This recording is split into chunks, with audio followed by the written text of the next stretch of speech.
Bonjour les amis, c'est Joachim, bienvenue sur Fit Team, j'espère que vous allez bien. Aujourd'hui, petite vidéo où je vais vous expliquer l'échauffement et notamment l'échauffement en musculation. Alors pourquoi s'échauffer?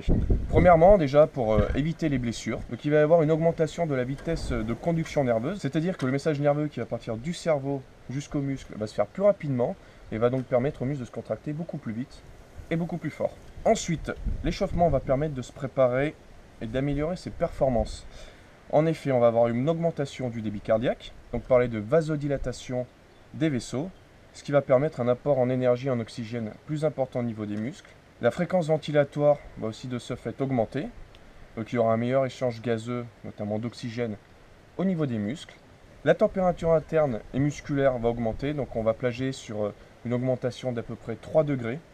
Il faut savoir que grâce à cette augmentation de température, le muscle va se contracter beaucoup plus fort et beaucoup plus vite, de l'ordre d'à peu près 2% par température, par degré gagné. L'échauffement va permettre aussi de se préparer techniquement. Par exemple, prenons le développé couché. Quand on va arriver sur sa gamme montante pour s'échauffer, on va exercer la technique du développé couché pour pouvoir se la remettre en tête. Ensuite, pour finir, pour moi, le point assez important de l'échauffement, c'est de pouvoir se préparer psychologiquement. Voilà, psychologiquement, on va se mettre dans sa tête qu'il va falloir soulever lourd, qu'il va falloir faire ses 10 répétitions, ses 5 séries, et on sera beaucoup plus efficace. Donc l'échauffement permet aussi musculairement, donc comme je l'ai dit juste avant, d'augmenter la température pour ainsi avoir une contractilité beaucoup plus forte et rapide, mais aussi suivant le type d'exercice qu'on va pratiquer pendant l'échauffement, on va lui permettre de gagner en souplesse, de gagner en élasticité, et donc de gagner en amplitude de mouvement. On va aussi donc diminuer la viscosité du liquide synovial, c'est le liquide qui se situe au niveau des articulations. C'est un peu comme de l'huile moteur, on va dire, quand le moteur est chaud, le liquide est beaucoup plus fluide et lubrifie beaucoup mieux les pièces. Voilà, c'est la même chose pour les articulations. Et donc quand l'articulation est chaude, le liquide synovial va être beaucoup plus fluide, va permettre une meilleure protection de l'articulation, ce qui va nous permettre ainsi de soulever plus lourd. Alors pour l'échauffement, j'entends beaucoup et je vois beaucoup de personnes qui font du cardio. Alors, c'est pas une mauvaise chose, mais vu que moi aujourd'hui j'ai parlé de l'échauffement propre à la musculation, je vais expliquer pourquoi je ne pratique pas l'échauffement cardio avant la musculation. Tout d'abord, l'échauffement cardio. Qu'est-ce que c'est? C'est par exemple, vous allez sur un vélo elliptique, vous faites de l'elliptique ou du rameur pendant 5-10 minutes. Alors l'avantage de cette méthode-là, on va dire qu'on a une mise en route progressive. Voilà, pour un peu que ça soit le matin, on a un peu de mal à se réveiller, le corps est un peu froid.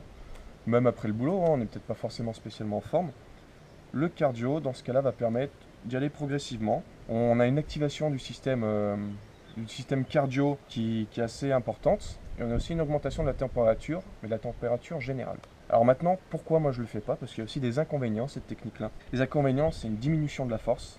Et le problème, c'est qu'en musculation, on ne cherche pas à diminuer sa force. Au contraire, on veut l'augmenter. Et on a aussi une diminution de la vigilance. Et qui dit diminution de la vigilance, dit augmentation de risque de blessure. Ensuite, il y a beaucoup de gens qui m'ont demandé, et même qui demandent en général dans les salles, s'il faut faire des étirements. Alors il y a 3 types d'étirements, on va dire. Il y a les étirements passifs, déjà pour commencer. Un étirement passif, c'est ce qu'on appelle le stretching. Alors pour moi, c'est un petit peu la chose à bannir avant toute pratique de musculation. L'inconvénient donc de faire ce type d'étirement, donc le stretching, avant une séance de musculation, c'est premièrement, on va diminuer la force. Deuxièmement, il a un effet antalgique, c'est-à-dire qu'on va beaucoup moins ressentir la douleur. Donc on va augmenter son risque de blessure. On a une interruption de l'irrigation sanguine.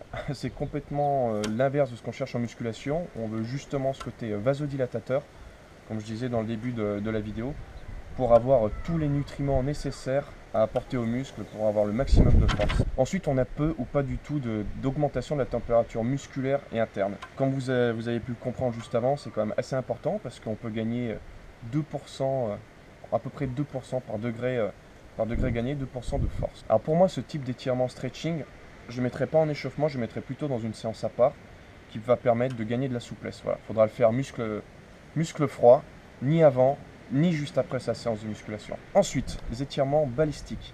Les étirements balistiques, c'est ni plus ni moins des étirements qui permettent, par le mouvement, d'activer le réflexe myotatique. Alors le réflexe myotatique, c'est un réflexe qui permet de protéger le muscle et d'éviter qu'il se déchire, tout simplement. Ensuite, le troisième type d'étirement qui va se travailler conjointement avec les étirements balistiques, c'est les étirements activodynamiques. Alors le but d'un étirement activodynamique, c'est justement d'augmenter la température musculaire et on active aussi le réflexe myotatique. On va aussi augmenter l'élasticité musculaire, donc gagner en souplesse, et on a une plus forte activation nerveuse. Alors comment marche un étirement activodynamique? Tout simplement, on place le muscle en position d'étirement et on réalise en même temps une contraction isométrique. Une fois qu'on a fini cette contraction, on enchaîne tout de suite avec un mouvement dynamique. Voilà. Donc, par exemple, je cale le bras contre un poteau, j'étire en contractant le pec, et d'un coup je relâche et je ramène le bras en avant. Ensuite, comment bien s'échauffer? Alors, ce que je vais vous expliquer là, c'est mon point de vue à moi par rapport à l'échauffement. Il y a plein d'autres façons de s'échauffer, mais pour moi, je pense que c'est la façon la plus efficace de s'échauffer pour la pratique de la musculation. Alors, premièrement, on va vasculariser les muscles. Alors, vasculariser les muscles, c'est, comme je l'ai expliqué, comme son nom l'indique, c'est augmenter le débit sanguin au niveau des muscles. Donc, pour ce faire, on va faire des exercices concentriques sur les muscles. Voilà. On va, par exemple, on va travailler le développé couché. Sur le développé couché, notamment, on a les pecs qui travaillent. Donc, on peut faire des exercices de pompe en concentrique. Voilà. Donc, toute la phase excentrique, on l'enlève. On fait que sur la phase concentrique. Donc là, la phase où on pousse et où le pec se contracte. Deuxièmement, on va passer donc sur ce que j'expliquais, les étirements balistiques et activodynamiques, ce qui va nous permettre d'augmenter l'amplitude musculaire et articulaire. Donc troisièmement, on va réaliser des mouvements spécifiques à l'activité qu'on va avoir. Donc par exemple, je reste toujours sur le développé couché. On va prendre la barre de développé couché et on va commencer à faire une gamme montante.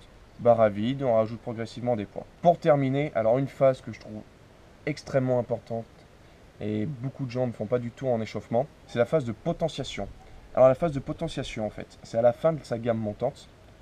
On va prendre 90 à 95% de sa charge de travail. Donc admettons, on fait des reps à 100 kg en développé couché. On va mettre 90 à 95 kg sur sa barre. On va effectuer juste 2-3 répétitions. C'est tout. Le fait de pratiquer la potentiation va permettre d'activer le système nerveux. Et le système nerveux, pour ceux qui connaissent un peu en musculation, c'est ce qui permet vraiment d'avoir de la force. Donc je fais un petit récapitulatif au niveau de l'échauffement à faire avant toute pratique de musculation ou même de sport. On va dire qu'il va durer à peu près 15 minutes l'échauffement, 10-15 minutes. Alors si c'est le matin ou s'il fait froid, on prendra plus de temps que si c'est l'après-midi, qu'on ait toute son activité le matin et qu'il fait bien en froid. Donc il faut vraiment écouter son corps. Le but de l'échauffement, ce n'est pas de s'épuiser musculairement ni nerveusement. Donc sur la gamme montante, par exemple, il faudra veiller à prendre du temps de repos. On ne fait pas non plus 30 répétitions. Voilà, moi personnellement, quand j'ai la barre à vide au plus bas, je fais 10 répétitions. J'augmente les poids, 8 répétitions, j'augmente les poids, etc. Jusqu'à réduire mon nombre de répétitions. Et plus mes poids augmentent, plus mon temps de repos augmente. Ensuite, à la fin de la phase de potentiation, histoire de reprendre quasiment avec un muscle à 100%, je prends entre 3 minutes et 5 minutes de repos avant d'attaquer ma série d'exercices. Et voilà les amis, la vidéo est terminée. J'espère que ça vous a plu. Si c'est le cas, n'hésitez pas à mettre un petit j'aime, à la partager à vos amis. Et moi je vous dis d'ici là, à la semaine prochaine.